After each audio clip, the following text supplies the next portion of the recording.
What's going on, everyone? This is Lior with Compass out of Boston, and in this video we're going to be doing a lifestyle comparison of two cities, Cambridge and Brookline, Massachusetts. So let's get right at it. What's going on, everyone? My name's Lior and I'm with Compass out of Boston, and as I said, I'm going to be doing a video on the lifestyle differences between two cities that I see a lot of buyers often comparing. Brookline and Cambridge, Mass. Now, before I get into it, two quick things. Number one, if this is your first time on my channel, smash that subscribe button for me. I put out tons of new videos every single week. And number two, if you guys are thinking about doing anything with real estate around the greater Boston area, whether it's buying, selling, investing, I get so many calls from you guys watching my channel, and I absolutely love it. So if you're thinking about doing anything, hit me up and I will help you out. So let's get into today's video. And as I said, the reason I decided to do this one is I typically get a lot of buyers comparing these two cities, right? What's the difference between living in Cambridge and Brookline? They're both very, very pricey cities, but both absolutely exceptional. They do have quite a bit of differences. One is definitely a little bit more of a city feel, got a little bit more of a hipster vibe to it, whereas the other is kind of a mixture of a little city and suburb. It has a completely different vibe to it. Both are great real estate markets. I mean, you know, strong rental demand. Although with COVID, that's changed just a little bit. We can talk about that more as well. But in general, they're both known for extremely strong rental demand, exceptional markets. So let's get right into the differences. And we're going to start with actually comparing the different neighborhoods. And we're going to start with Cambridge. And I'm sure you know plenty of the famous squares within Cambridge. And Cambridge definitely has a lot more of a hustle and bustle feel to it than Brookline. You know, Cambridge obviously, of course, has Harvard Square, home to Harvard University, which always has a lot of things going on. It's got other very kind of busy squares as well. It's got Central Square, Porter Square, Inman, Kendall and MIT in the East Cambridge area. Both have a lot going on, a lot of industry, a lot of homes, a lot of restaurants, cafes. You know, so it's very, very busy. Cambridge does have some quieter parts as well. So if you go up towards West Cambridge, where the Fresh Pond Reservation is, you know, you'll get a little bit of a quieter feel over there. But for the most part, I kind of view Cambridge as definitely having a hustle and bustle lifestyle. Not quite the same as downtown Boston, but still a lot of things moving on. Now with Brookline, Brookline's definitely got a lot more of a mixed feeling to it. So if we start kind of up north in North Brookline, where Coolidge Corner is in that area I would say is kind of a little bit more of a city feel to it. It's definitely got a lot of activity, especially as you go up to the border of Brookline and where Fenway and Kenmore are. You know, you got the St. Mary, where the St. Mary's T stop there. It's definitely got a really kind of city feel to it. You know, that part's also close to Alston. So again, you're close to where a lot of the students are, which means you'll have a lot more bars, restaurants, cafes, all that fun stuff. Now, as you get further away from that part of Brookline, let's say you go towards Washington Square, it kind of slowly starts to become a little bit more of a quieter feel, a little bit more of a suburban feel. Washington Square still very condo and apartment heavy, still does have kind of a little cute little square where it's got restaurants, cafes, but definitely quieter than that northern part of Brookline.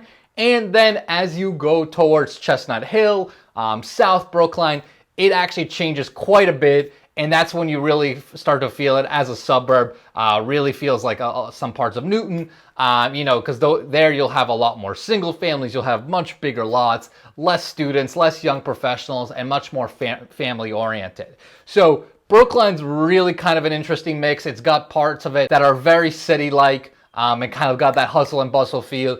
But as you go away from the border of Boston and Brookline, it becomes a lot more suburban and quieter.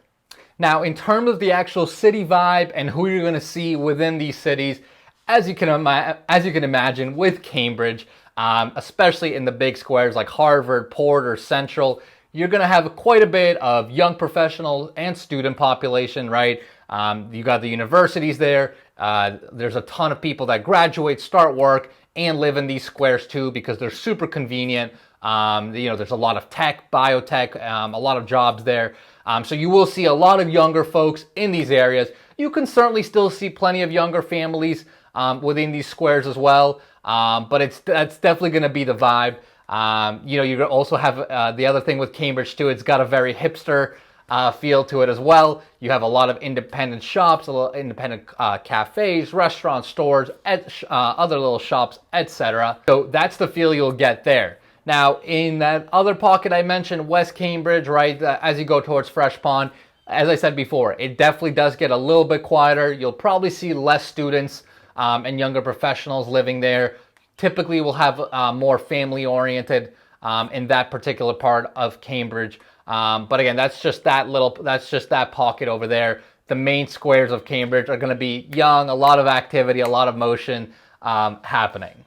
With Brookline, as you can imagine based on my description, if you go towards those parts that are really close to Fenway, Kenmore, and Alston, you'll typically see more student and young professional heavy there as well, right? Because they're close to universities, they're close to downtown, the T goes right through it, so it's a perfect commuter location for students, young professionals, and even young families. And as you go towards Washington Square and further away from Boston, that becomes more evident. It becomes a real mix. You got lots of families, younger families, older families, plenty of older folks. So it becomes kind of definitely a much more interesting mix. Now, as you go towards the suburban part, right? So like, let's say you go into Chestnut Hill, South Brookline, you're dealing with single families. And again, that area is definitely going to be a lot more family oriented. Typically, you're going to see way less students, way less younger professionals, because they're going to want to live closer to where all the action is. Now, in terms of transportation, both cities are actually quite great for transportation.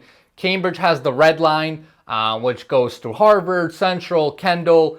So it's super convenient. It goes right into Beacon Hill after MGH, etc. So very, very easy access to downtown. It also has the Green Line that goes at Leechmere, which is currently getting extended. That will go through the rest of Somerville as well and into Medford. If you want more information on that, I've done tons of other videos on that project. But overall, transportation and convenience of getting around is fantastic in Cambridge. One of the big reasons why, of course, a lot of people want to live there. Brookline's actually really good for transportation as well. It's got the Green Line going right through it, and it'll go through all your major squares. It'll go through Washington, Coolidge, it'll go through North Brookline, and it'll take you right into Fenway and Kenmore. So super, super convenient for the young, for anyone that works downtown or wants to go into downtown for a night out or meal out. It is very, very convenient. And both towns, both cities are actually super close driving range anyway to Boston. So if you didn't want to take the T, both are insanely convenient to get right into downtown and do whatever it is you want to do. Let's talk about parks. Both cities are actually very good for parks. Cambridge, the big one you have is Fresh Pond Reservation, which is a nice pond, and then it has plenty of walking trails around it. It is absolutely gorgeous to walk around. You'll have other parks throughout Cambridge as well that are a lot smaller. You'll kind of have more distinct ones. You've got like the Lynch Skate Park in East Cambridge as well. But overall, I'd say you have a pretty good access to nice little parks, and you do have that bigger one in Fresh Pond Reservation. Brookline is also similar, where it's got a couple of larger areas where you can go out, and then it's got smaller parks in between. So the big one in Brookline is Lars Anderson Park. Absolutely stunning. It's got a nice little pond right in the middle of it, plenty of walking trails. It's got a ton of green space. Also really cool, it has the Lars Anderson Museum right in the park. So if you wanted to check that out, I think the admission's like 10 or 15 bucks, not that expensive. And you can see all the car collection that was kept by the Anderson family. Brookline also has a reservoir park, right? It's the Brookline Reservoir Park, right where the reservoir is by Chestnut Hill, where Boston College is. Really, really nice. If you go there in the weekday evenings, or if you go there on the weekends, you're going to have a ton of people walking there. It's a beautiful little walk. Really, really nice. Got a ton of green spaces. Got other parks across the street as well. So Brookline does offer some bigger parks as well. And as I mentioned, If you are looking for, if you're going to live in other parts of Brookline, you're going to have smaller little parks scattered throughout. So both cities really do offer really good access to park and green space. And finally, I thought I would talk about home prices as well as taxes. So for home prices, like I said in the beginning of the video, both Brookline and Cambridge are very expensive places to live.